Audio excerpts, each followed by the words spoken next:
Olá, criatura assustada. Aqui quem vos fala é a voz da sua consciência. Vamos fazer um trato.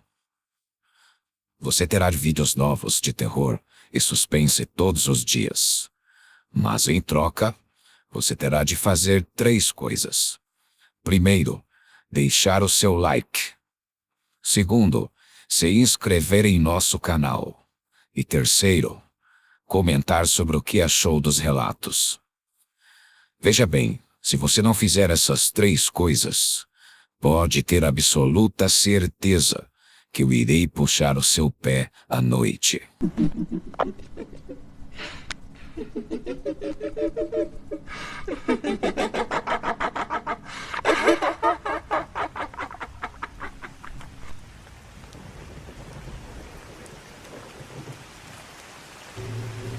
Essa história é bastante curta, mas realmente me traumatizou muito quando eu era criança e realmente consegui esquecê-la por um longo tempo. Não é tão assustador ou terrível quanto algumas outras histórias aqui, mas para uma criança de 13 anos que nunca viu nenhuma violência e sempre viveu no conforto de uma vida familiar feliz entre amigos, era aterrorizante em seu próprio nível. Portanto, por contexto, eu tinha cerca de 13 a 12 anos, não me lembro bem da data. Sempre fui uma pessoa muito infantil, em parte por causa de um acidente de carro quando entrei na escola de ensino fundamental que me parou mentalmente de crescer. Eu mal tinha amigos porque estava passando por uma situação estranha, e os únicos que estavam bem para sair comigo eram pessoas mais jovens ou com a mesma mentalidade que eu.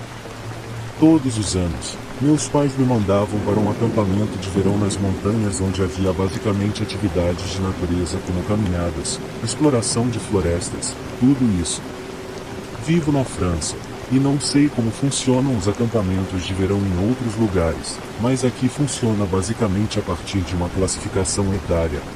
E havia 3 grupos, o azul, o mais jovem, o amarelo, o médio e o verde, o mais velho. Eu deveria ir no grupo amarelo porque eu ainda era muito jovem, mas por alguma razão fui levado para o grupo verde composto de pessoas que tinham 16 ou até 17 anos. O dia de que me lembro foi um dos últimos dias. Os instrutores que estavam cuidando de nós nos levaram ao ponto mais profundo da floresta para fazer um piquenique, e depois olharam para nós e perguntaram se queríamos brincar de esconde-esconde. Todos eram provavelmente velhos demais para isso, mas ainda assim eles prepararam a coisa, a qual a maioria se recusava até mesmo a se esconder. Eu era uma criança, é claro que eu estava muito animado e quando eles começaram a contar eu corri o mais rápido que pude para um lugar super distante para que eles não me encontrassem. Havia um pequeno rio, eu pulei sobre ele. E depois de alguns passos, senti uma mão pegando meus cabelos com muita violência. Tentei me virar, mas a mão escorregou para o meu pescoço e o pegou bem contra o seu lado. Eu estava aterrorizado e tentei lutar e resistir, mas a mão que me segurava era de um homem adulto com muita força. Comecei a gritar no topo dos meus pulmões, eu nunca gritei tão alto, mas aparentemente ninguém sequer me ouviu. E o cara começou a falar enquanto me arrastava para a floresta. Ele estava completamente louco e repetia: "Você vai ver, vou te machucar tanto que você vai chorar e gritar ainda mais." Lembro-me dele falando sobre me machucar, me agredir. Eu tinha apenas 13 anos. Tão aterrorizado. Eu nunca vivi nenhum abuso físico, nenhum espancamento, nada que fosse mais do que palavras. Ele me arrastou mais na floresta e eu continuei gritando, batendo nele, até que em algum momento eu encontrei uma maneira de morder a mão dele com toda a força da minha mandíbula. Ele gritou de dor e simplesmente gritou algo como "Você está louca." Foi quando ele se machucou o suficiente que seu braço se retraiu. Eu escapei e voltei para trás e fiz o sprint da minha vida. Acho que o cara perdeu o interesse em mim ou algo assim, porque ele não correu atrás de mim. Saltei de volta sobre o rio, e encontrei lá um dos meus únicos amigos em todo o acampamento. Continuei correndo e ainda não tenho certeza se ela viu o que aconteceu ou se ignorou. Fui até os monitores, mas me senti apavorada demais para fazer alguma coisa, ou mesmo contar-lhes. Então eu não sabia quem era, não sabia se era alguém do acampamento ou um estranho total, nem mesmo vi sua cabeça, sua pele, as roupas que ele estava usando. Nada. Eu estava tão assustada. Na mesma noite chamei meus pais, mas eles não puderam vir para me trazer de volta imediatamente. Tive que voltar para casa de ônibus como todos os outros. O que mais me aterrorizou foi que o cara poderia ser uma das pessoas do mesmo grupo que eu. Ele poderia ter me batido durante o sono e me arrastado para algum lugar.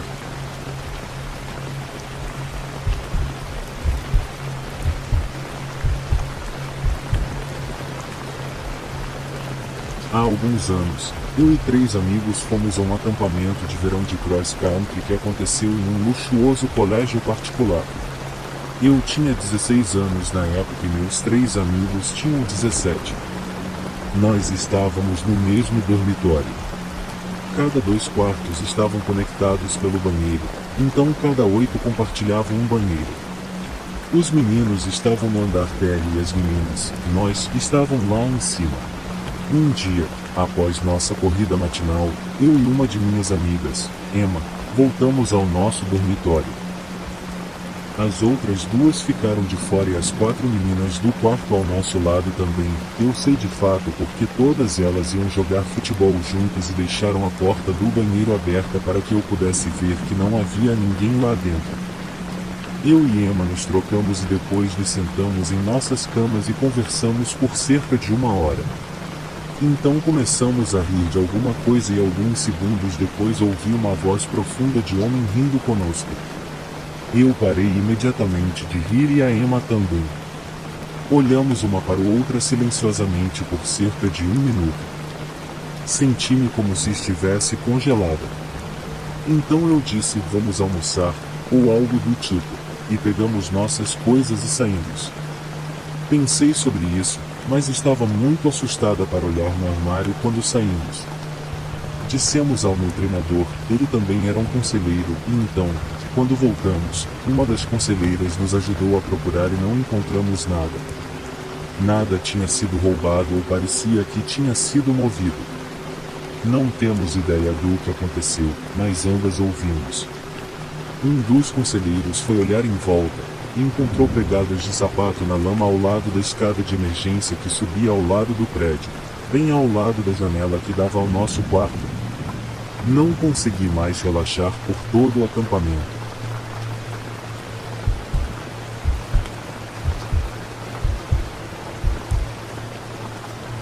Eu era pequeno, tinha uns 8 ou 9 anos, e estava no meio do verão. Meus pais tinham que trabalhar, mas não podiam nos deixar sozinhos em casa, então nos colocaram neste acampamento de verão. Tenho algumas histórias a partir daqui. A sede, da qual não lembro o nome, tinha sido convertida de uma ala de um antigo hospital, e o resto do hospital estava fechado. Eles ainda estavam fazendo reformas no nosso lado do prédio, então o 3º andar deveria estar fora dos limites. É claro, quando algo está fora dos limites, as crianças começam a inventar teorias sobre o que está acontecendo. Havia rumores de que o lugar era assombrado, e alguns dos garotos mais velhos chegaram a afirmar que tinham visto coisas. Uma criança até se gabou de ter se esgueirado até o 3º andar e visto algo em um dos banheiros. Nós o pressionamos e ele disse que tinha ouvido alguém chamá-lo do banheiro, e quando ele foi investigar, era um quarto vazio, mas ele olhou pelo ralo de uma das pias e um amendoim apareceu e começou a falar. Na época, parecia estúpido, mas já havia muitos garotos mais jovens assustados, e de alguma forma, isso me fez ficar com arrepios, mentalidade de manada ou algo bobo assim. Nas semanas seguintes, todas as crianças circulavam estas histórias e incomodavam os cuidadores para nos levar lá para cima para ver o que havia ali em cima. Eventualmente as renovações chegaram a um ponto em que era seguro ir até lá, embora os cuidadores ainda nos mantivessem no 1º e 2º andares para nos acompanharem, e a praga chegou a um novo patamar. Eles se renderam um dia e prometeram nos levar para cima depois do almoço. Então todos começaram a subir as escadas e eu estava no fundo do grupo com um dos cuidadores, enquanto os outros dois cuidadores lideravam o grupo. Subimos até o topo das escadas e é bastante chato, paredes brancas, faltando algumas portas nas molduras e um único ventilador no final do salão que foi ligado. O cuidador com quem eu estava parecia confuso e caminhou até o ventilador, desligou-o e o desconectou. O resto do grupo começou a caminhar em direção ao banheiro de amendoim e quando voltei para começar a fazer meu caminho até lá, pensei ter visto alguém de pé em uma sala vazia que eu estava perto. Eu mal peguei pelo canto do olho e me concentrei no quarto, assustado, mas ninguém estava lá. Depois das últimas semanas ouvindo como o lugar parecia assombrado, assim como alguns incidentes menores que vou escrever abaixo, fiquei assustado e pronto para voltar lá embaixo. As crianças entraram no banheiro, e eu nem tinha chegado a ele quando todos começaram a gritar e a correr de volta para fora. Eu me virei para voltar lá embaixo e notei que o ventilador estava ligado e funcionando novamente. Agora tenho que reiterar, todos estavam na minha frente, exceto um cuidador que estava ao meu lado e não poderia ter sido eu a ligá-lo novamente, como estava no outro lado do salão. Isto foi suficiente para mim e pedi-lhe que me levasse de volta lá para baixo. O resto das crianças exploraram um pouco mais, mas desceram logo em seguida. Não foi o mais assustador, mas o terceiro andar daquele lugar cimentou minha crença em fantasmas. Houve alguns incidentes menores durante a semana que antecedeu a investigação do terceiro andar. Uma das salas da sede do acampamento estava cheia de grandes formas de espuma que as crianças gostavam de subir e fazer fortalezas. A maioria delas eram leves o suficiente para serem carregadas, mas algumas peças eram muito grandes para que qualquer um, exceto os adultos, se movimentassem sem dificuldades. Lembro-me que uma peça em particular era apenas um grande retângulo. Era, definitivamente, a peça mais pesada. Lembro-me que muitas das crianças brincavam naquela sala, então decidi me mudar para outra sala que tinha algumas bonecas e figuras de ação.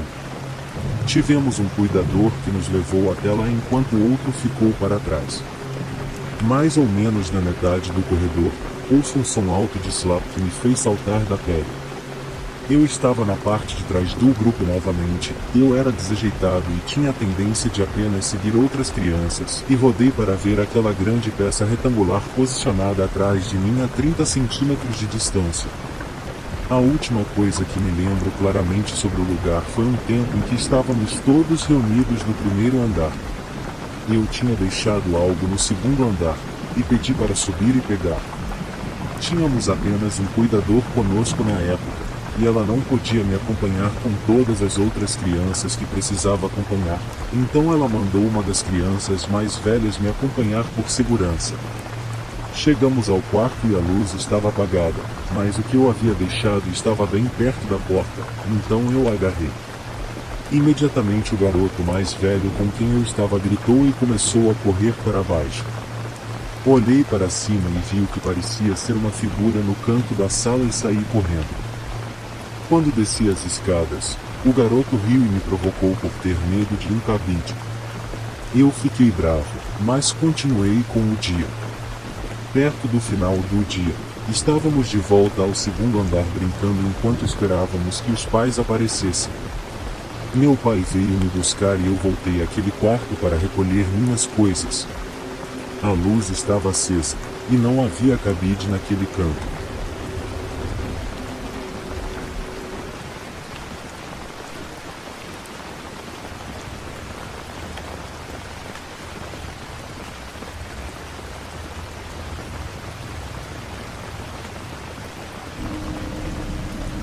Quando eu tinha 17 anos, queria ser babá, e o único lugar perto de mim para onde eu poderia ir com 17 anos era a Inglaterra. Então, encontrei essa família. Uma mãe com 2 filhos, um menino e uma menina. Mandei uma mensagem para eles e conversei com a mãe, que parecia muito interessada e simpática. Marcamos uma data para eu chegar lá, e assim eu fui. Quando cheguei ao aeroporto, fiquei muito confusa porque eles não estavam lá para me buscar. Mandei uma mensagem para a mãe perguntando onde eles estavam e se demorariam muito para me buscar.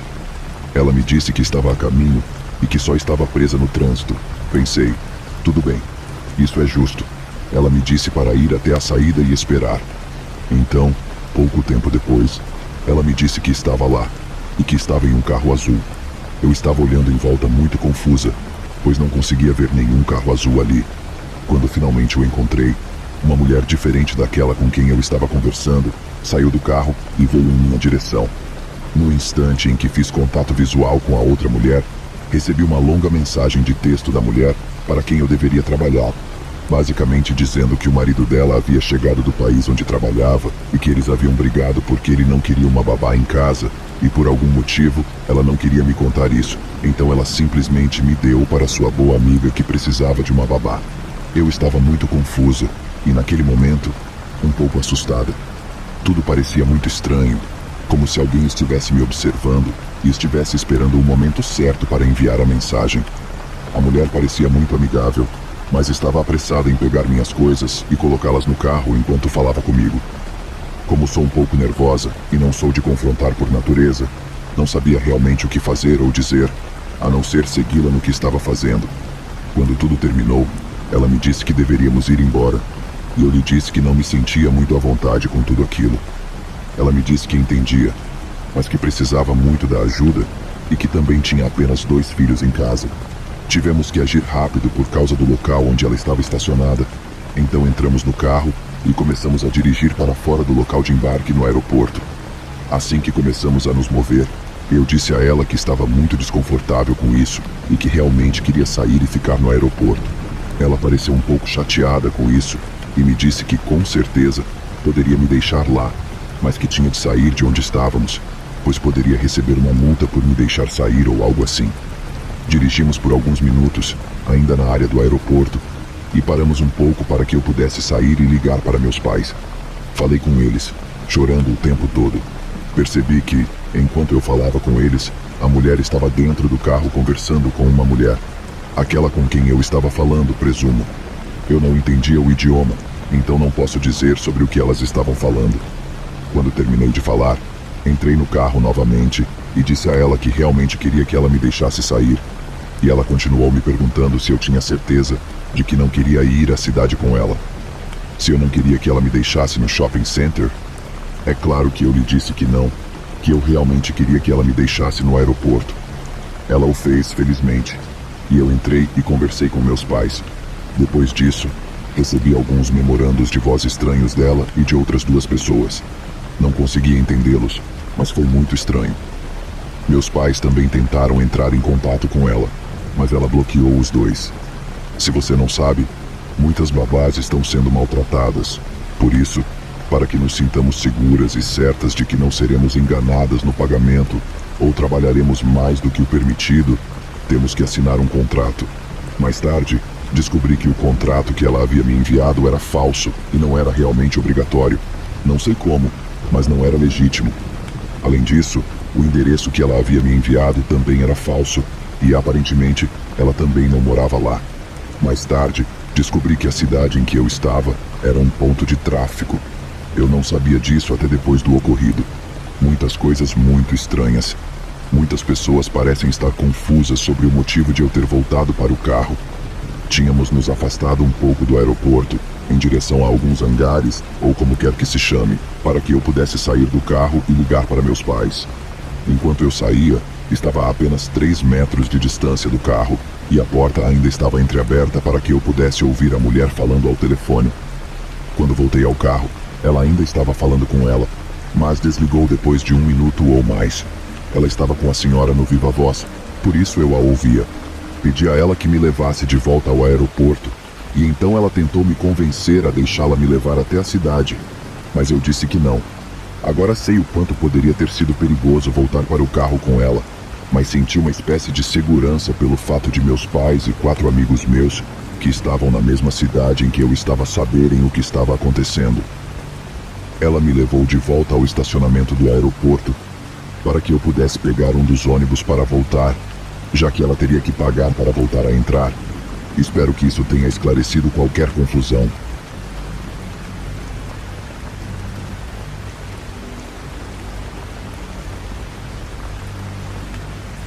A história que estou prestes a contar é um pouco difícil para mim por 2 motivos.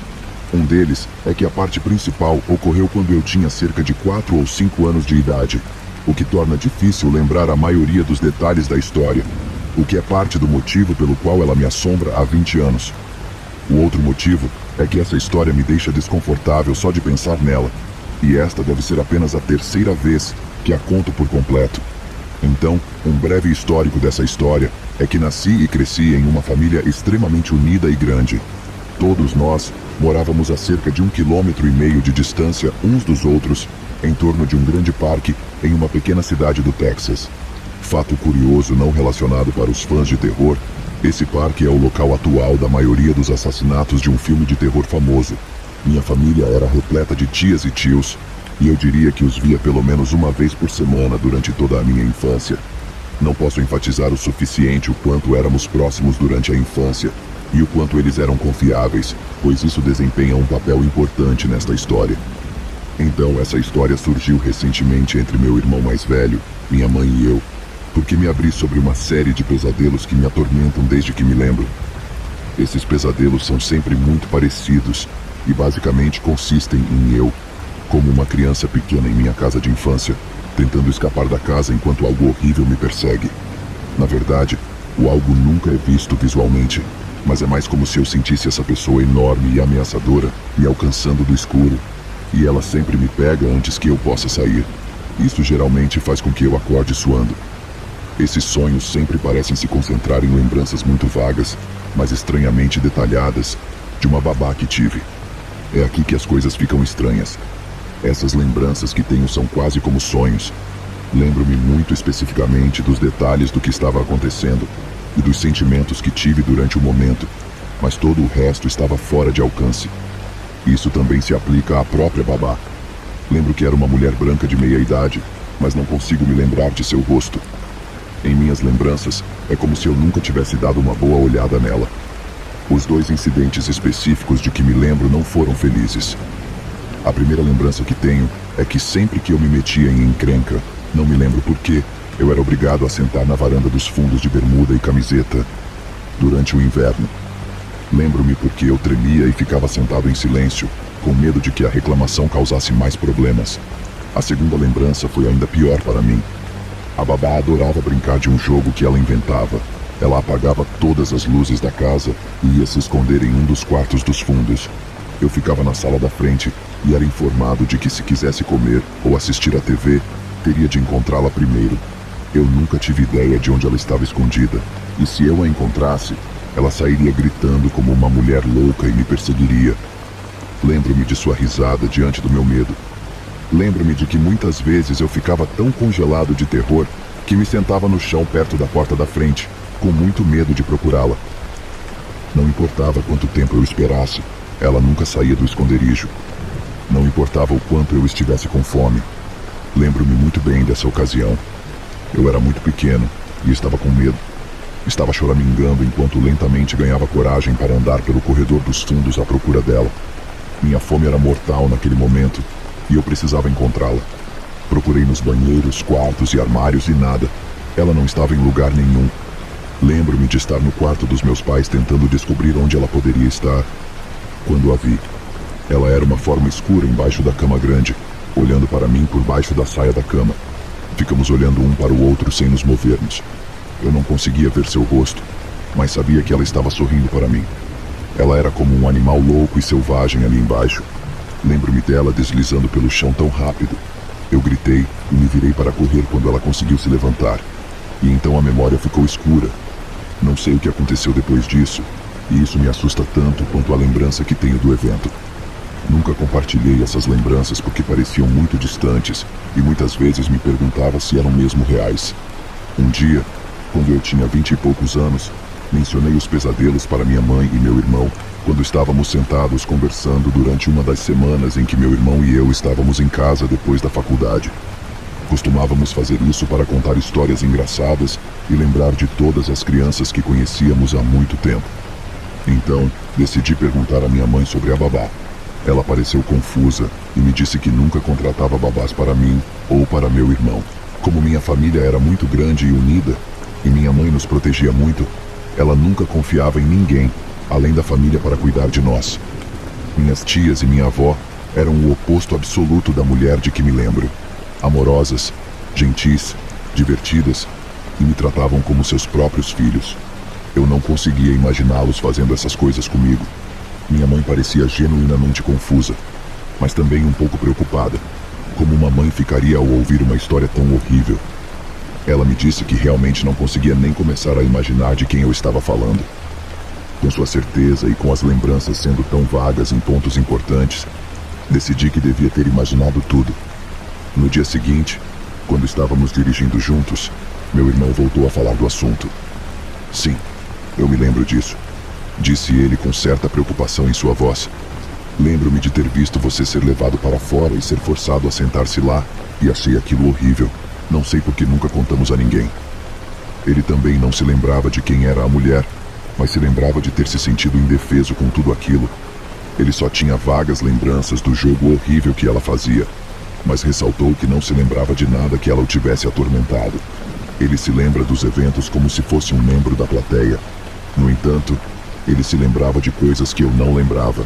Isso incluía o fato de que eu sempre me metia em encrencas, porque costumava usar minha imaginação para contar histórias, e que a babá sempre ficava brava quando percebia que não era verdade. Isso resultava em eu ser expulso da casa. Gostaria apenas de salientar que meu irmão é apenas 1 ano mais velho do que eu, portanto, ele também seria muito pequeno. Pensei em falar sobre o assunto com minha mãe, mas sinceramente acredito que ela não faz ideia de quem estou falando, e não quero fazer com que ela se sinta mal por algo que aconteceu há tanto tempo, e que ela claramente não fazia ideia. Eu só gostaria de entender o que aconteceu e quem ela era. Meu irmão nunca mais tocou no assunto depois disso, mas me disse na época que ele sempre interpretou essa lembrança como se fosse muito jovem e tivesse entendido errado o que estava acontecendo. Tudo o que sei é que a babá dos meus pesadelos, por favor, nunca mais vamos nos encontrar, nem mesmo durante meu sono.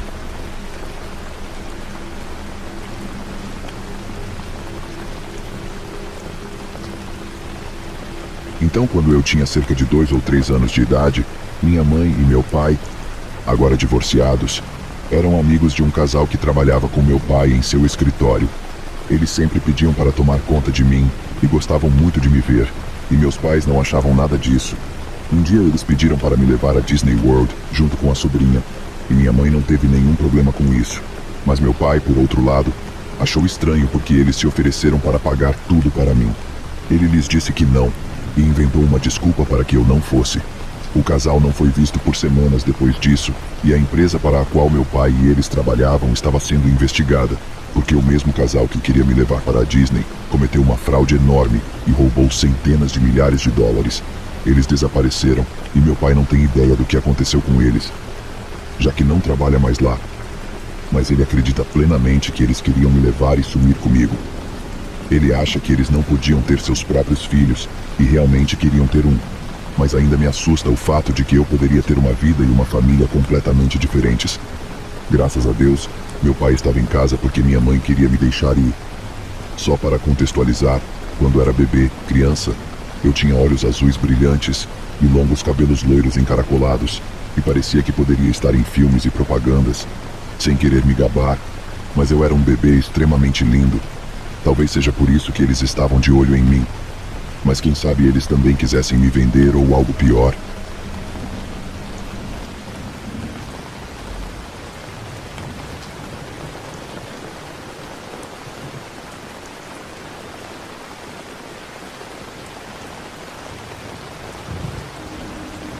Quando eu estava nos escoteiros, minha tropa sempre ia a um acampamento chamado Camp Taquitos para nosso acampamento anual de verão. Naquele ano específico, eles tinham tido uma atividade anormal de ursos dentro e ao redor do acampamento. Era um acampamento bastante grande, mas ainda estava muito afastado, então o encontro com um esquilo era tão comum quanto seria com um urso negro da Califórnia. O manejo da vida selvagem era feito por um velho sargento louco que chamávamos de Goon, para que você possa ver em quais situações você pode se encontrar. De qualquer forma, eu estava montando tenda com meu amigo que tinha acabado de se juntar à tropa. Vamos chamá-lo de James. Então James e eu estamos dormindo em nossa tenda no meio da noite, provavelmente por volta de 1 ou 2 da manhã, quando fui abruptamente despertado por algo. Tudo está em silêncio, além de um som trepidante de plástico. Então eu o vejo, bem acima da minha cabeça. Algo estava empurrando a tenda com tanta persistência que ela começou a ceder bem acima da minha cabeça, como se alguém estivesse inclinado para dentro dela com todo o seu peso. Exceto que estas tendas eram relativamente fortes, você podia pular em cima delas e simplesmente saltava.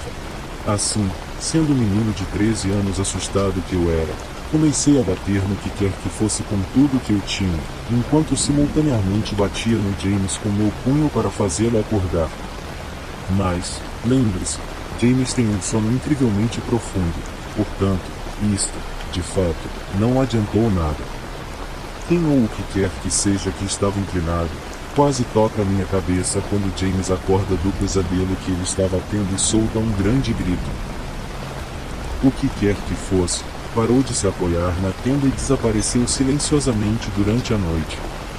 Assim, por alguns anos, James, que não tem nenhuma lembrança do evento, e eu sempre assumi que era um urso atrás dos remédios na minha mochila de viagem. Mas, depois de ter trabalhado no acampamento e ter conhecido um pouco melhor a cultura do local, acho que algo mais poderia estar acontecendo. Tem havido muitos acontecimentos estranhos dentro e ao redor do campo Takits, tanto paranormais como normalmente inexplicáveis. Existem as histórias usuais do pé grande dos fantasmas, mas os escoteiros mais velhos e até mesmo os superiores administrativos afirmam ter visto coisas. Alegações de híbridos de monstros humanos, algum cara morto chamado Dractum, e um monte de mitos indígenas americanos. Takits tem o maior e mais ativo programa indígena americano do oeste de Oklahoma. O fato de que não havia rasgos na aba da tenda das garras do urso. O fato de que não havia absolutamente nenhum som do suposto urso, já que os ursos negros fazem uma grande confusão ao se movimentar. E o fato de que ele estava apenas se inclinando persistentemente para a tenda em vez de apenas arranhá-lo como a maioria dos ursos me leva a acreditar que não era um urso comum.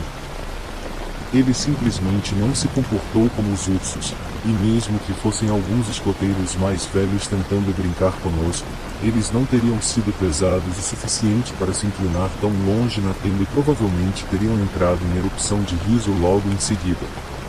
Além disso, minha tropa não é assim. Está cheio de um bando de meninos da cidade de maneio suave, material perfeito de escoteiro Eagle. Tudo parece tão estranho. Eu não pretendo saber o que era. Deixe-me saber se algo semelhante aconteceu com vocês.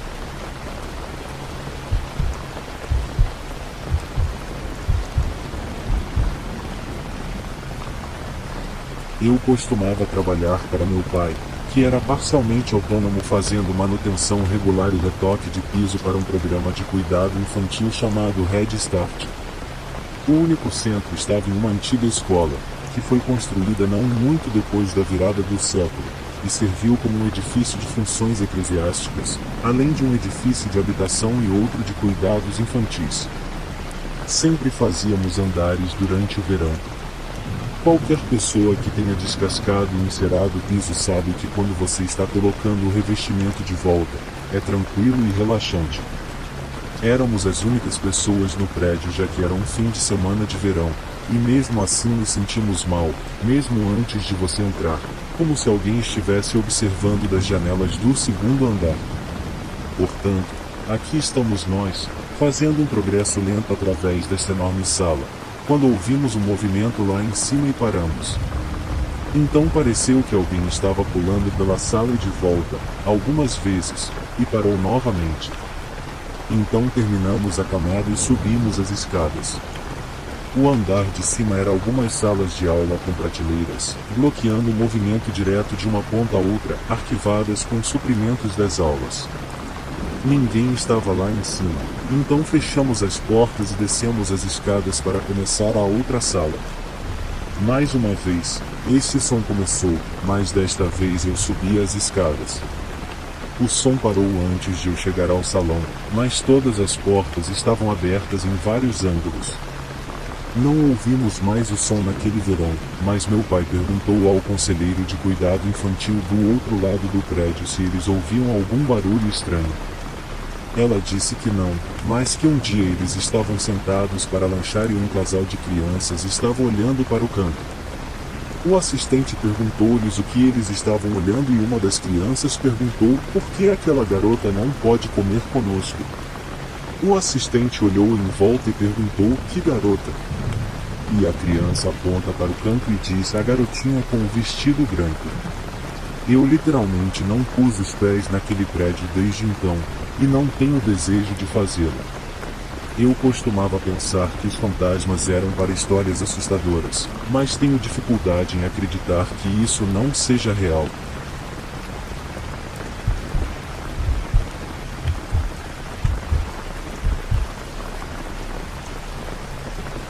Aqui está a história do meu assustador verão no acampamento de cadete.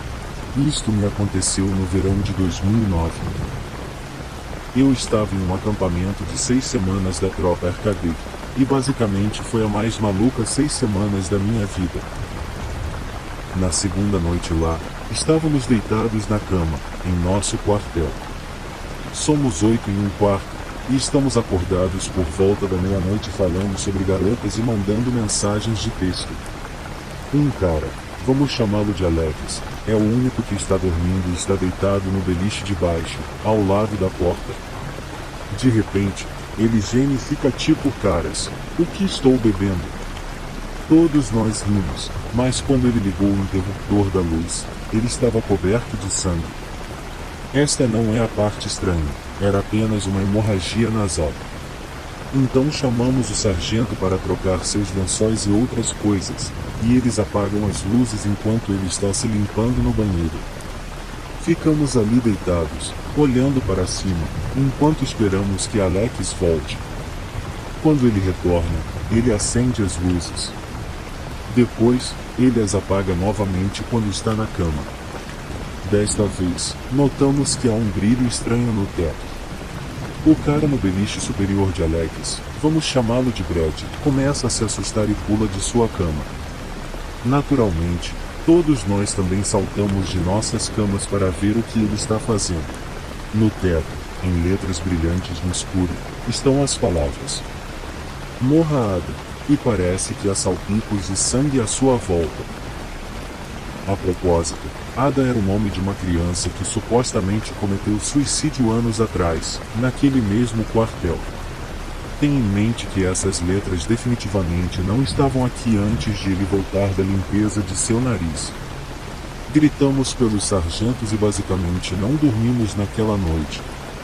Isso é apenas o começo de coisas ainda mais estranhas. Avançando algumas semanas, um grupo de nós, incluindo Alex e Brad, estamos relaxando em um cômodo. Entra o sargento Williams, parecendo muito chateado. Ele menciona que um amigo dele foi baleado recentemente em uma ação de uma quadrilha ou algo parecido. Sua reação é sentar-se com as pernas cruzadas e começar a cantar em alguma língua. Um garoto, eu nomearei Simon, diz: você vai se esgotar, cara. O sargento Williams diz: não, eu tenho mais do que você pensa. Agora, o resto de nós não temos nenhuma ideia do que está acontecendo, então começamos a rir e ele faz este estranho estalido e depois bate no chão. Zangado, ele nos diz que está cantando em gaélico e que pode manipular energia com sua mente. Somos todos como crianças entre 14 a 17 anos, por isso, estouramos o riso. Ele me acena e me diz para estender minha mão. Eu obedeço, e ele passa a mão sobre a minha. Até agora, eu não acredito em nada.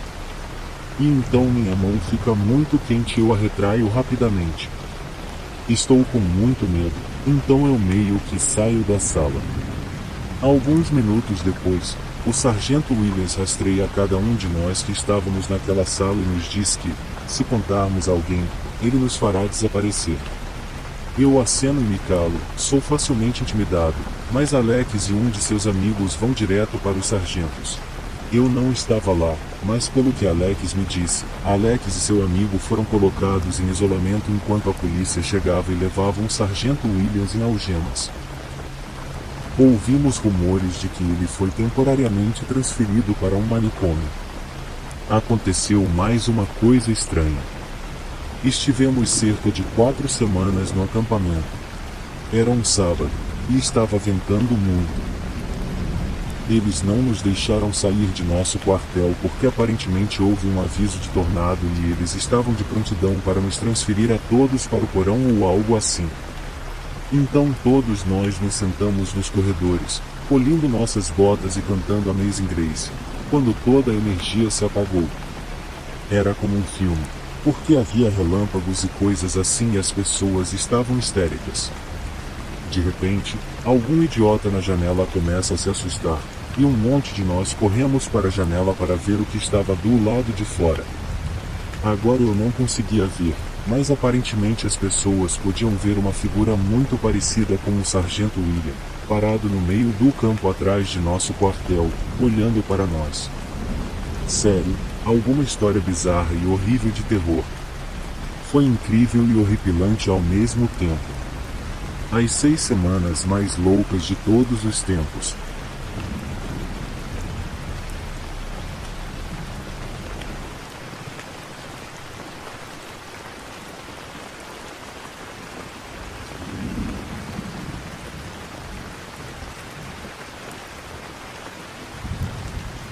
Quando eu tinha 15 anos, fui ao cinema com meus amigos à tarde e meus pais estavam trabalhando naquela hora. Quando saí de casa, estava atrasado e esqueci totalmente de trancar a porta da frente. Uma vez terminado o filme, fui para casa. Meus pais, que terminam o turno deles às 8 da noite, não estavam presentes quando cheguei em casa às 5. Rapidamente fui para meu quarto e liguei meu computador para ver Netflix. Na metade do filme ouvi passos subindo as escadas e direto para o meu quarto. Meu coração pulou no peito. Quem seria? Os passos pareciam lentos, como quem não quer ser ouvido. Naquele momento eu tive o plano de me esconder, pois não poderiam ser meus pais, já que eles terminam o turno às 8 horas. Lembrei do meu esconderijo do armário. Somente quem morava na casa conhecia ele, era difícil de perceber. Eu decidi me esconder ali, onde eu mal conseguia caber. Uma vez escondido, uma pessoa abriu a porta e revistou o quarto empurrando minha cama. Ele então decidiu abrir o armário e eu me vi a 30 centímetros da pessoa em questão. Coração pulando no peito. Ele tateou meus pertences, passando muito perto da abertura. Tirou a mão e continuou revirando o quarto. Nunca fiquei tão aliviado na minha vida. Uma vez que a pessoa saiu, esperei 2 horas antes de sair, já que eu estava com muito medo. Chamei a polícia depois que saí e meus pais voltaram diretamente para casa. O desconhecido só roubou o meu computador de casa. Expliquei a eles que a culpa é toda minha e que esqueci de fechar a porta. Fizemos uma queixa e nunca tivemos notícias deste homem.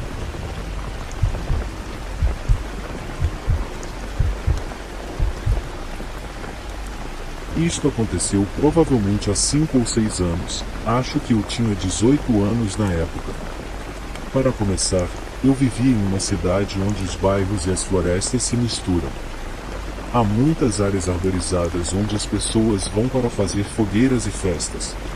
Uma noite, depois de descobrir que todos os nossos lugares habituais estavam lotados de pessoas, sugeri para irmos a um lugar que eu já havia visitado algumas vezes nas proximidades. Tinha estado lá várias vezes, mas somente durante o dia. A rua onde estacionamos fica talvez a 60 metros da linha das árvores. É seu bairro comum de classe média, nada de louco é na verdade encontrado lá. Então, entramos. Começamos uma fogueira e estamos todos nos divertindo. Alguns de nós estamos bebendo e fumando um pouco, inclusive eu. Passam cerca de 45 minutos e eu estou um pouco intoxicado, mas nada demais. E por cima do som de nossa música calma e de meus amigos falando, ouço algo estranho. Não consigo perceber o que é, então imagino que talvez eu esteja apenas ouvindo coisas. Talvez passem mais 10 minutos e eu ouço novamente, um pouco melhor desta vez. Ainda soa relativamente distante, mas soa como um rasgo de véu. Eu paro e fico ali sentado tentando ouvir enquanto meus amigos continuam rindo e conversando. Eles parecem não ter notado. E foi quando ouvi um som que eu estava muito familiarizado. Um barulho de choque, como se ouvisse de um taser. Muito breve, mas inconfundível. Meu estômago cai, e comecei a olhar um pouco frenético em volta. Minha namorada, na época, foi a primeira a notar minha aflição. Ela me pergunta o que está errado e eu lhe explico e ela imediatamente começa a se preocupar. Ela faz com que meus amigos se acalmem e todos nós ficamos ali sentados e ouvimos um pouco. Então todos nós ouvimos um zapear elétrico. Breve novamente, mas todos nós conhecemos esse som. Todos começamos a entrar em pânico e rapidamente apagamos o fogo enquanto perguntamos uns aos outros que diabos foi isso ou de onde exatamente veio.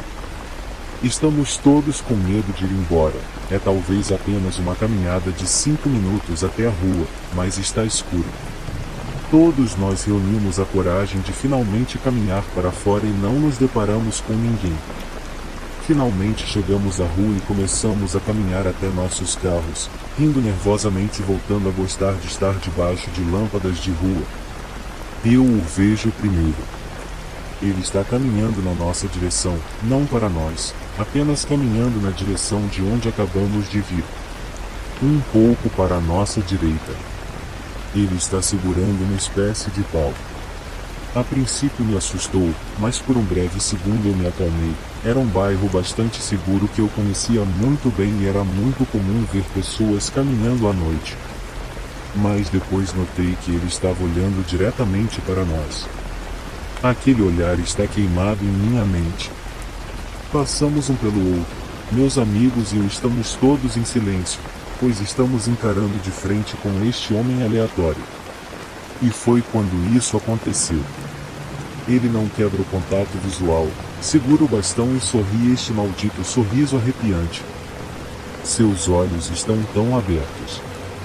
A ponta do bastão se ilumina brilhante e o mesmo som de zapear acontece novamente, muito mais alto desta vez. Ele está segurando um maldito bastão de gado. Vivemos em uma cidade, sem terras agrícolas por perto, sem razão para ter um produto de gado. Meus amigos e eu estamos nos agitando silenciosamente enquanto ele passa por nós, talvez a 6 metros de distância e vai direto para a floresta sem uma lanterna ou qualquer coisa.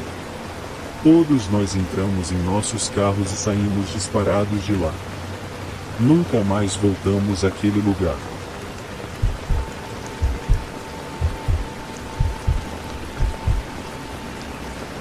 Isto pode não parecer muito ruim em comparação com muitos outros casos, mas um homem me seguiu pela loja 5 vezes agora. Para o contexto, eu só posso realmente ir à loja à noite por volta das 9 ou 10 horas, devido ao meu trabalho.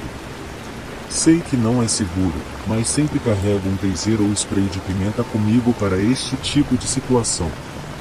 Também tenho apenas 1,5 metros de altura e sou muito pequena. Ele provavelmente tem pelo menos 1,85 m e mais do dobro do meu tamanho. Começou em algum momento do ano passado.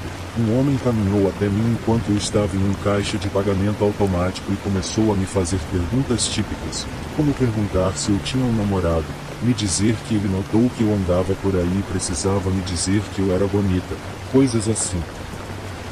Eu menti e disse que tinha um namorado só para minha própria segurança e aceitei o elogio, não achei nada de estranho. Até que aconteceu de novo. E novamente.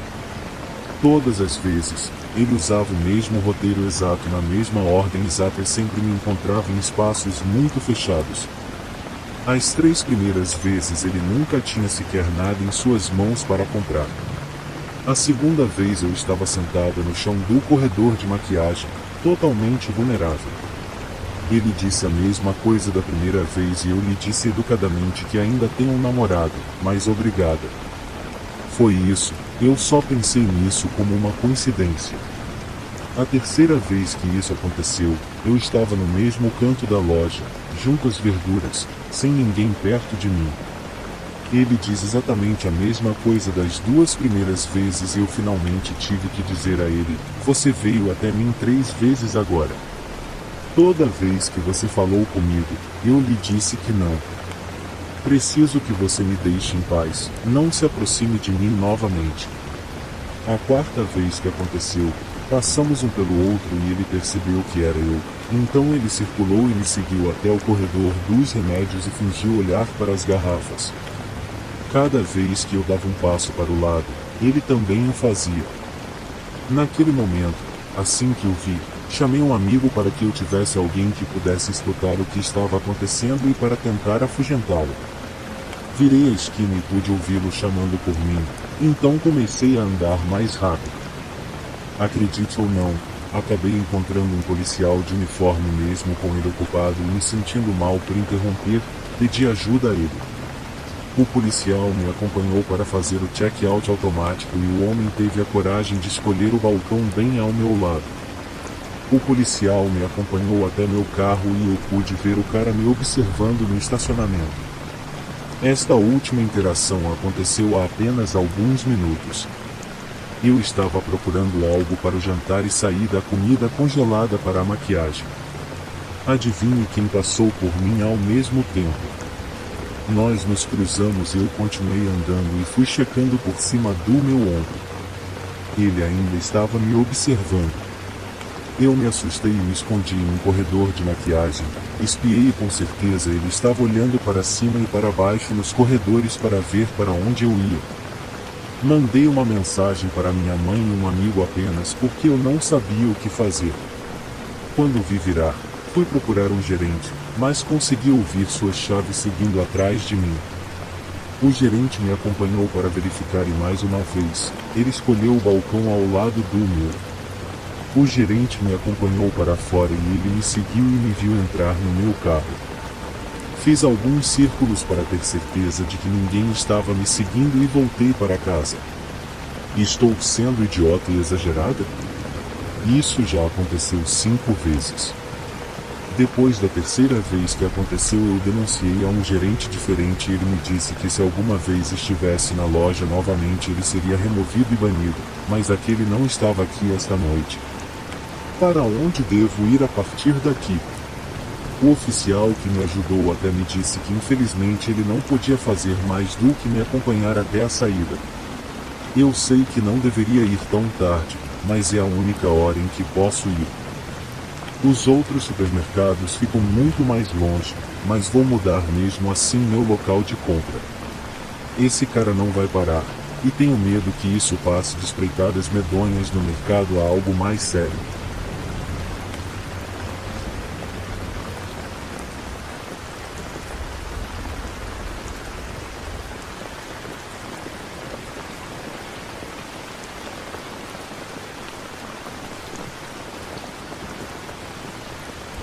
Vou começar esta história explicando por que eu estava viajando sozinho.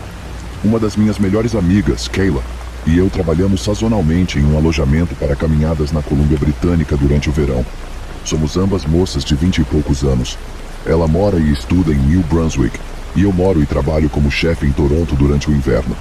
Decidimos este ano, quando comprei um carro, que em vez de voltar para casa de avião, faríamos uma viagem épica de costa a costa pelo Canadá. Tudo estava indo muito bem. Tão bem que acabamos ficando mais tempo em alguns lugares inesperados e tivemos que encurtar nossa parte da viagem na costa leste. Minha amiga Kayla começou a estudar em 1º de novembro. Então, eu a deixei em Moncton, New Brunswick, no Halloween, e passei a noite na casa dela. Planejava voltar para Toronto no dia seguinte. Depois de algumas taças de Chardonnay e algumas risadas, decidi que não poderia chegar tão perto da costa leste e não ver a Cabot Trail na Nova Escócia, algo que estava na minha lista de desejos há anos. Então, sabendo que ainda tinha mais uma semana de férias antes do meu contrato de inverno, reservei às pressas um albergue para o dia seguinte, 1º de novembro, no Acolyte Hostel, na trilha Cabot. Quando fiz a reserva, apareceu apenas uma opção. Presumi que fosse porque esperei até o último minuto para fazer a reserva. Um dormitório privativo com uma cama queen size por $35. Pensei, que pechincha, e fiz a reserva imediatamente. Saí da casa de Kyla em Moncton às 7 da manhã, sabendo que seria uma longa viagem. A trilha Cabot tem cerca de 150 quilômetros de extensão. Então, por segurança, pensei em colocar o endereço do albergue no Google Maps e seguir direto para lá para me orientar. Eu chegaria ao albergue por volta do meio-dia. Sabendo que era muito cedo para fazer o check-in, pensei em consultar a recepção e descobrir as trilhas de caminhada próximas e trazer minhas malas mais tarde. Eu estava prestes a chegar ao meu albergue, de acordo com o Google, mas ao meu redor não havia nada além de terras agrícolas. O Google me instruiu. O destino está à sua esquerda, mas eu não vi nada. Cerca de 50 metros adiante na estrada, vi uma barra de arame dobrada para aparecer a letra A, pintada com spray vermelho brilhante. Como eu estava hospedado no Acolyte Hostel, imaginei que aquele deveria ser o local e segui a estrada de terra. Ela me levou ao que só posso descrever como um celeiro em ruínas. Não havia sinalização. Havia 2 carros estacionados na frente, então estacionei ao lado e saí do carro para tentar descobrir onde estava. Assim que saí, um homem pequeno, com cerca de 40 anos, cabelos escuros e olhos intensos, saiu do celeiro e me perguntou se eu ficaria com eles esta noite. Respondi que sim. Ele perguntou por que eu havia feito a reserva de última hora e expliquei minha situação. Aparentemente satisfeito com minha resposta, ele insistiu em me levar para conhecer o celeiro. A primeira coisa que notei foi que todo o celeiro havia sido escavado em torno de sua fundação, com cerca de 1,5 metros de profundidade e 1,5 metros de circunferência. Ele me conduziu por algumas placas de compensado, colocadas como uma espécie de rampa para o interior. A segunda coisa que notei sobre a propriedade é que não havia janelas. Esse era claramente um celeiro destinado à criação de gado. O senhor que me conduziu nesse tour chamava-se Kevin, o proprietário. Ele começou a me contar seus grandes planos para o espaço. Tudo parecia muito absurdo, pois era apenas um celeiro grande e velho com painéis de compensado separando a maioria dos cômodos.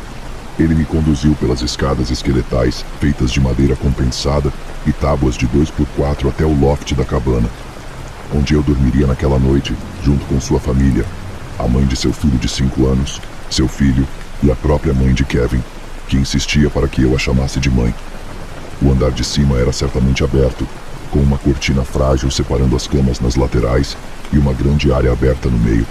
Perguntei se eu era a única pessoa que estava ocupando o quarto naquela noite, e ele disse que sim. Tive a impressão de que ele não costumava ter hóspedes com frequência. Eu lhe disse que estava interessada nas caminhadas da região e que queria fazê-las antes que escurecesse. Ele me deu instruções bem detalhadas sobre suas caminhadas favoritas e como chegar até elas. E lá fui eu. Achei que o lugar não era ideal e gostaria que o site tivesse me informado que ainda estava sendo construído. Mas, como fiz a reserva de última hora, não dá para escolher. Além disso, ele foi muito simpático e prestativo em minhas orientações sobre caminhadas. Caminhei pela área até começar a escurecer. Não levei comida suficiente para o dia, mas achei que poderia ir à cidade para jantar. A cidade mais próxima era claramente um destino turístico em expansão durante o verão, mas agora, na baixa temporada, era uma cidade fantasma. Todos os hotéis e pousadas da região estavam fechados com tábuas. Uma cidade tão fantasma que até a loja de bebidas estava fechada na baixa temporada. Por fim, encontrei um bar escuro, sujo e vazio para jantar. Foi, para dizer o mínimo, um jantar decepcionante. Eu tinha uma imagem romântica em minha cabeça de estar sentado em frente ao porto, tomando um espumante, comendo ostras frescas do oceano. O atendente, garçom, cozinheiro me garantiu que as ostras fritas que eu havia pedido definitivamente não eram frescas. Eu não perguntei. Achei que com todas as minhas opções de coisas para fazer e ver esgotadas, eu deveria voltar para o albergue e ler meu livro. Voltei por volta das 8 da noite e senti o cheiro de que a família que morava lá estava preparando o jantar. Um garotinho desceu correndo os degraus de madeira para me receber. Ele gritou, como os meninos sempre fazem: "Meu nome é JP. Qual é o seu?" Eu disse: "Prazer em conhecê-lo, JP. Meu nome é Alex." Ele imediatamente perguntou se eu queria ir brincar. Eu disse que sim, mas que primeiro eu deixasse minhas malas no meu quarto. Ele me seguiu pelas cortinas translúcidas até meu quarto, e em vez de me acomodar, fui direto para a área principal. Comecei a jogar uma bola de espuma com o JP. Sua mãe, seu pai, Kevin e sua avó, mamãe, estavam sentados para comer sem nem perceber que estávamos ali, brincando na frente deles.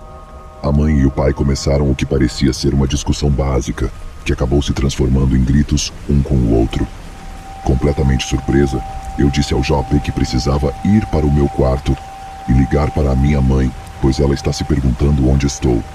É claro que o garoto, que ainda não entende os limites adequados, me segue pelas cortinas e se senta na minha cama. Tento desviar a atenção dele da briga familiar, então começo a perguntar onde ele vai à escola, sua cor favorita, etc.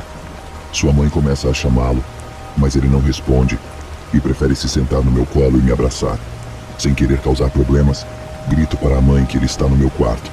Ela entra correndo, tira-o do meu colo e grita para o pai: "Eu sei como você é quando fica com raiva. Vou levar o JP, não nos siga." Eu a ouço correr pelas escadas e ele corre atrás dela. Ouço um carro dar a partida no estacionamento. E não apenas dirigir, mas sair da entrada da garagem. Ouvi-o xingar, uma porta bater e, em seguida, o som da escavadeira que eu tinha visto do lado de fora mais cedo naquele dia. Acho que ele queria fazer algum trabalho manual para espairecer um pouco. Agora, no andar de cima, só restamos eu e a avó, que ainda insistia que eu a chamasse de mãe. Saio do meu quarto com cortinas, não tão particular, com a minha bolsa e digo: "Escutem, vocês foram ótimos anfitriões, mas eu tenho que ir." Ela começa a massagear meu braço e me diz para ficar. Explicou que sua nora não entende o Kevin como ela, e que ela é o verdadeiro problema. Estava pronta para mandar a mamãe se ferrar e ir embora, até que percebi que ela ainda tinha uma faca na mão por ter feito o jantar. É apenas uma faca de 10 centímetros, mas com intenção tenho certeza de que causaria algum dano. Não acho que ela tenha feito isso como uma ameaça. Acho que ela era apenas uma velha excêntrica que não entendia que não se deve segurar uma faca ao tentar consolar uma estranha. Então, eu concordo com o que ela está dizendo, enquanto ela esfrega meu braço com uma mão e balança a faca com a outra. Eu me aproximo cada vez mais das escadas e da porta. Ela continua esfregando meu braço e meus ombros com a mão livre, dizendo para eu ficar e que seu neto é especial e que antes mesmo de eu reservar a noite, ele teve uma premonição de que eu ficaria com eles. Assim que saio pela porta, corro em direção ao meu carro. Liguei o motor e dei ré no estacionamento para sair dali.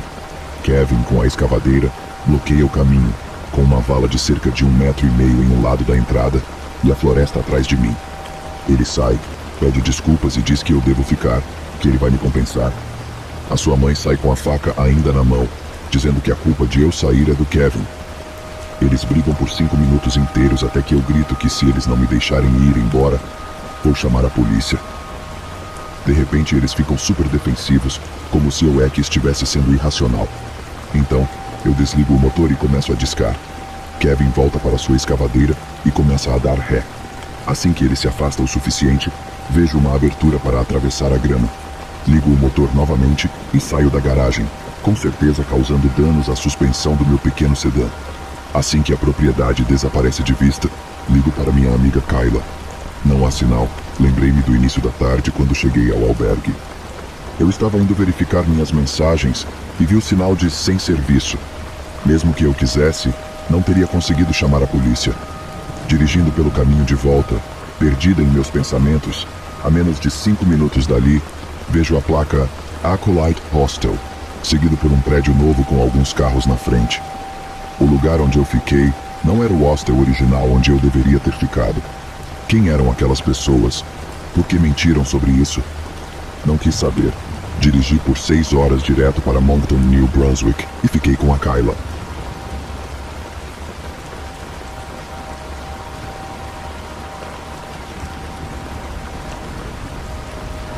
Há alguns anos, fomos a uma viagem da igreja para assistir a um dos nossos shows favoritos que acontece na véspera de Ano Novo, para comemorar o Réveillon.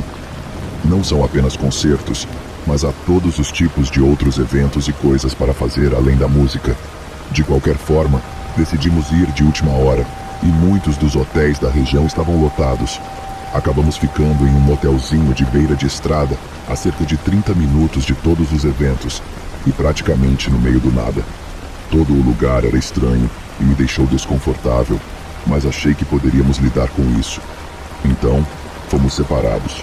Meninos em um quarto, meninas em um quarto e nossos responsáveis em outro. Entramos no quarto e a primeira coisa que notamos foi a porta dos fundos. Que tipo de quarto de hotel tem uma porta dos fundos? Os nossos responsáveis que ficam no quarto ao lado insistem que ela está fechada, mas ainda assim nos avisam que se alguém bater nela, não hesitar em avisá-los batendo na parede ou o que for necessário. Em menos de 5 minutos, um dos rapazes veio ao nosso quarto e, com inveja da porta dos fundos, abriu-a, provando que ela não estava fechada como nos foi dito. Nós a trancamos e seguimos com nossos afazeres. Mais tarde naquela noite, por volta das 11h30 ou meia-noite talvez, voltamos para o hotel e nossos responsáveis nos disseram para trancar as portas, porque havia homens sentados do lado de fora bebendo, obviamente bêbados, pois começaram a nos chamar de gatas quando fomos para o quarto. Não pensei muito nisso, bati e tranquei a porta, que as meninas do nosso quarto decidiram que não havia problema algum em atender sempre sem olhar primeiro. Porque eles estariam batendo na nossa porta se não nos conhecessem? Não estava certo, e tive de explicar a elas que sempre se deve olhar para ver quem era antes de abrir a porta.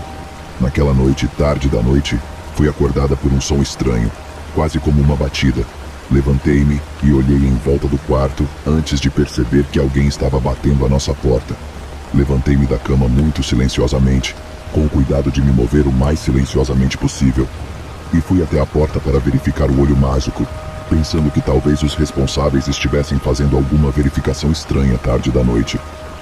Assim que olhei para fora, uma mão lentamente cobriu o olho mágico para esconder 2 dos homens que estavam bebendo do lado de fora mais cedo, e meu coração começou a acelerar.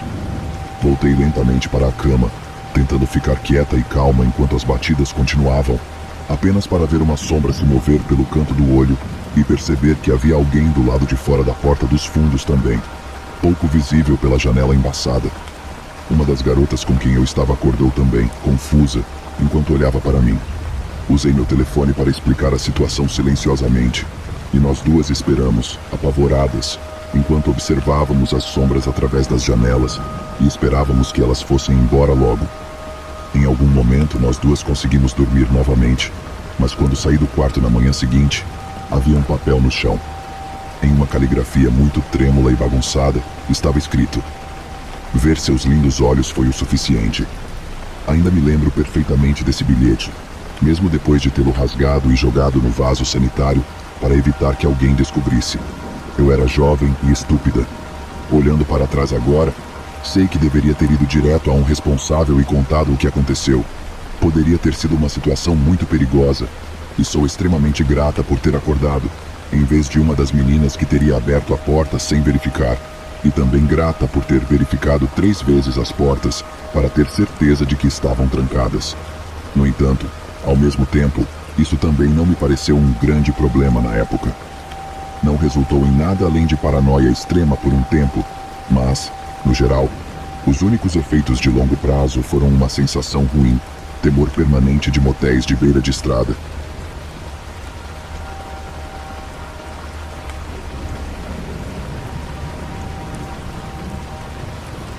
Minha família estava de férias na Flórida, acho que perto de Orlando.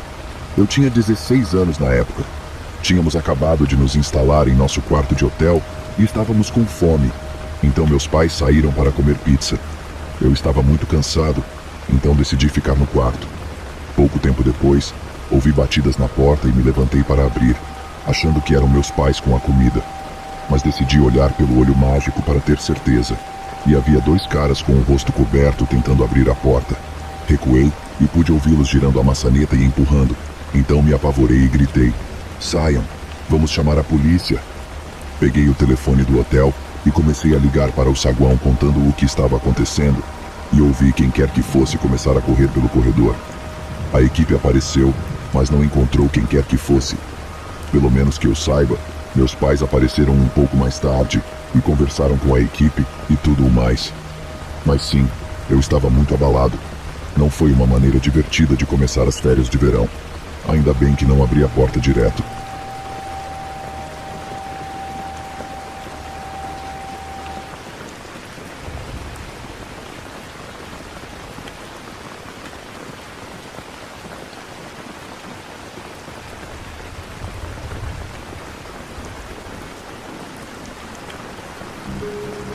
Desde que essa história aconteceu, das 3 pessoas diretamente afetadas, uma faleceu e a outra é alcoólatra e não se lembra de muitos eventos que ocorreram nessa época.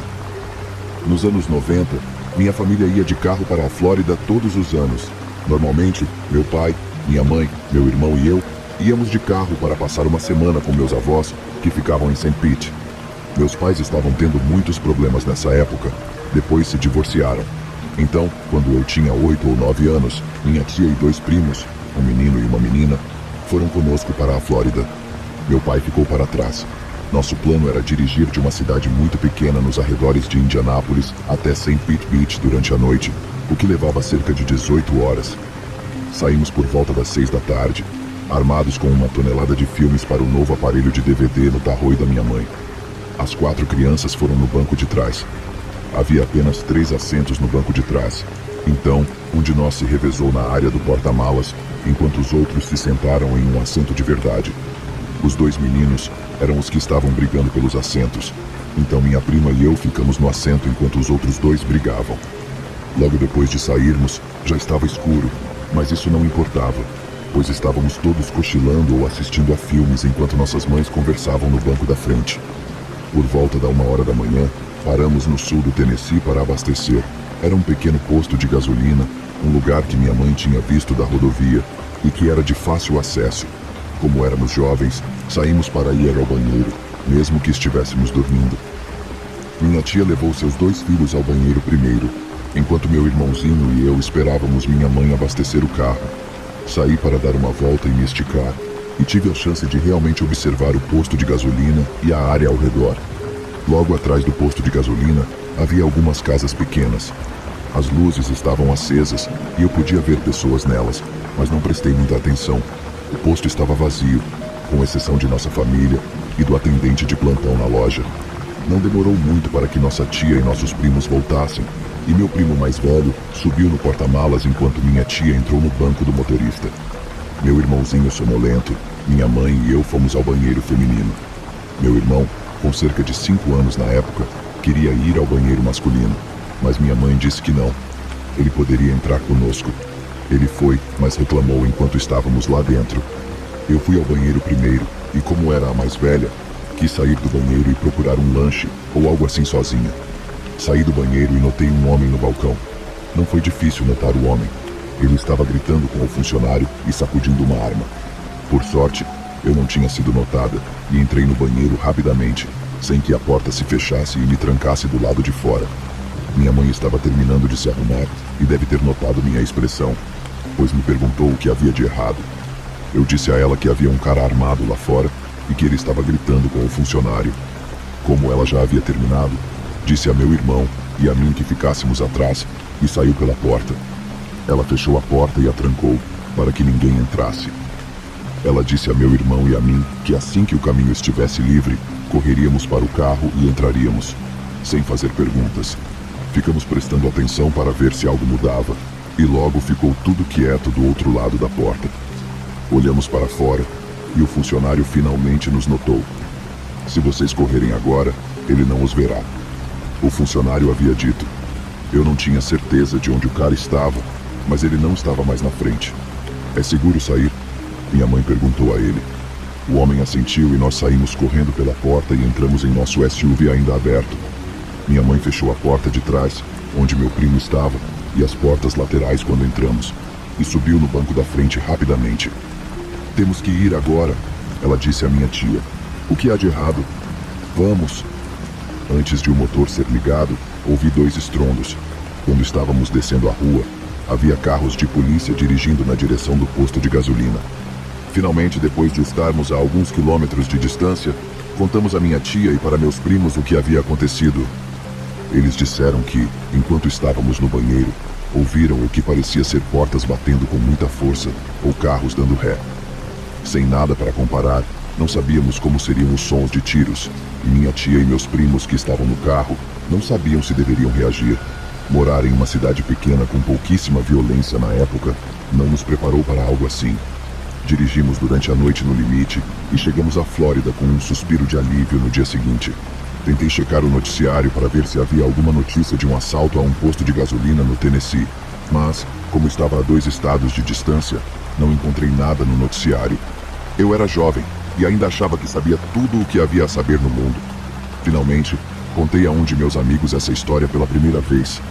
Eu nunca havia contado essa história a ninguém, e há muitos anos não conversava com ninguém que estava lá sobre ela. Como eu disse antes, meu irmão mais novo e minha mãe não podem mais falar sobre a história, e meus primos perderam a maior parte dela.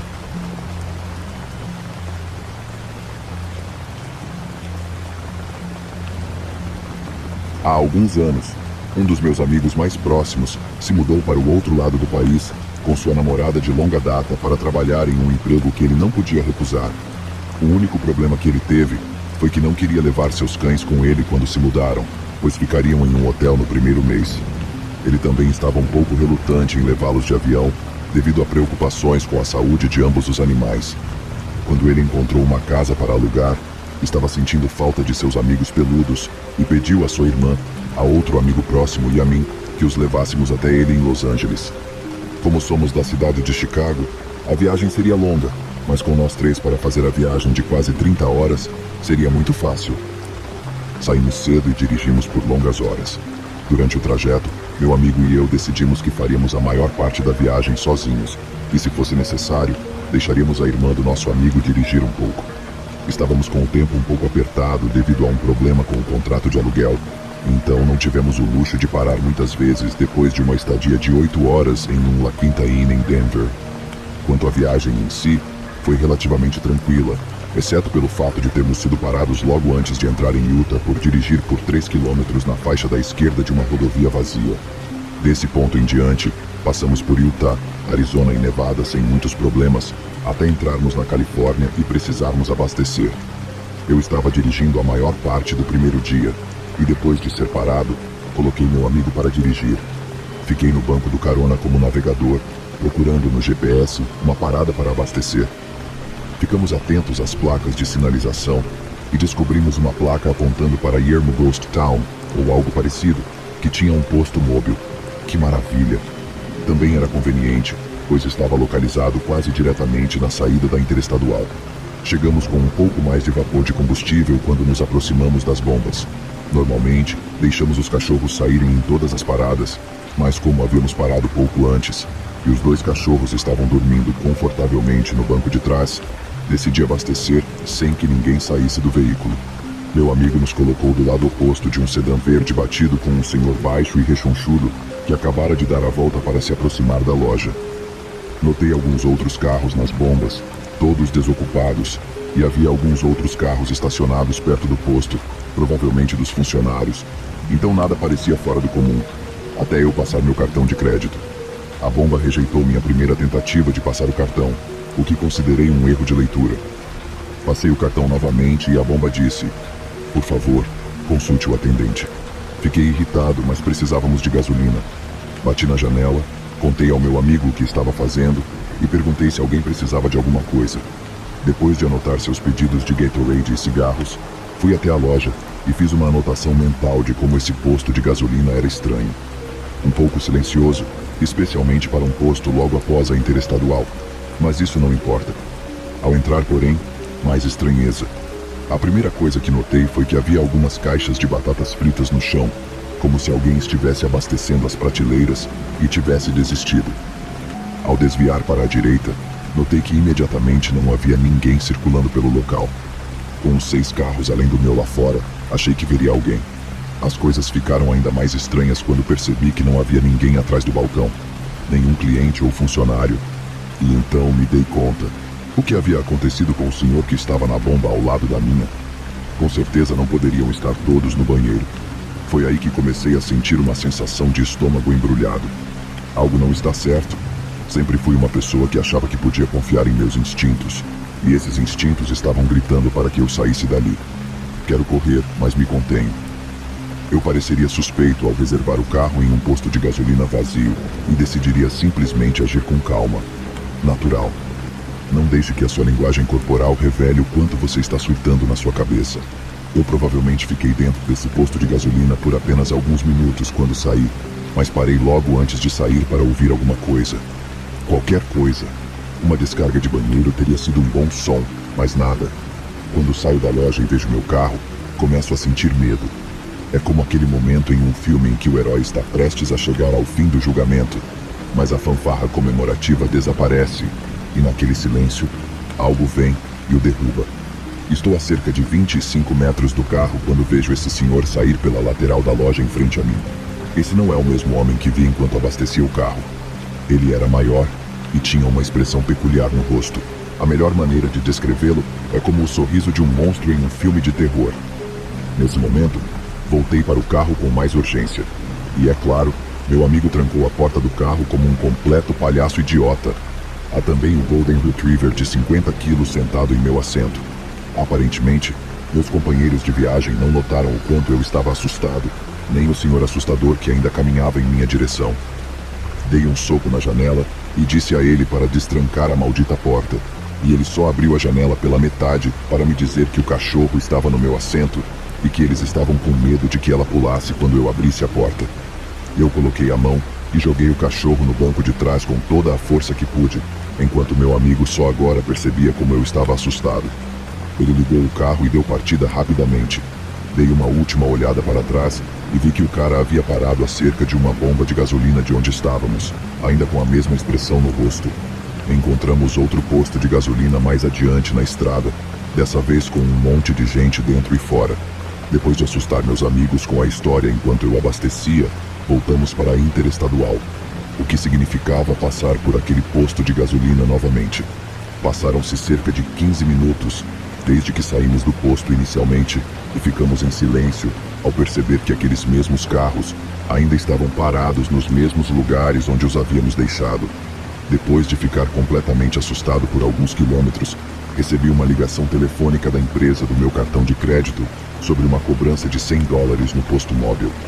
A senhora ao telefone foi muito prestativa em resolver a situação para mim e ficou tão assustada com a situação quanto nós. No final, chegamos a Los Angeles e tivemos ótimas férias, mas ainda me incomoda saber o que diabos estava acontecendo nesse pequeno posto de gasolina na rodovia e qual era a história daquele homem sorridente.